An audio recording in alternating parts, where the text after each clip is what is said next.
सॼी सिंध जियां सखर में आशूर जे ॾिहाड़े ते मरकज़ी मातमी जुलूस बरामद कयो वियो। उन हवाले सां वीडियो लिंक ते मौजूद आहे मोरड़ो महर। जी मोरड़ो महर।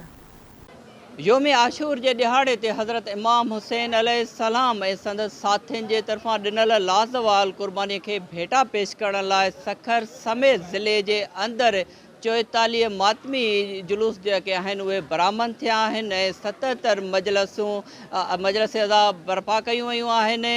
हिन वक़्तु जेको आहे अली उल मुर्तज़ा इमाम बारगाह खां जेको इंतहाई हसास मातमी जुलूस आहे उहो बरामद थी चुको आहे, पंहिंजे मंज़िल तरफ़ रवां दवां आहे ऐं सिक्योरिटीअ जे हवाले सां पंहिंजो SSP जो चवणु आहे त ज़िले जे अंदरि जेको आहे 44 मातमी जुलूस जेके बरामद थिया आहिनि उन्हनि मां 2 मातमी जुलूस इंतहाई हसास आहिनि, 4 हसास ऐं 38 जेके आहिनि उहे मातमी जुलूस नॉर्मल आहिनि।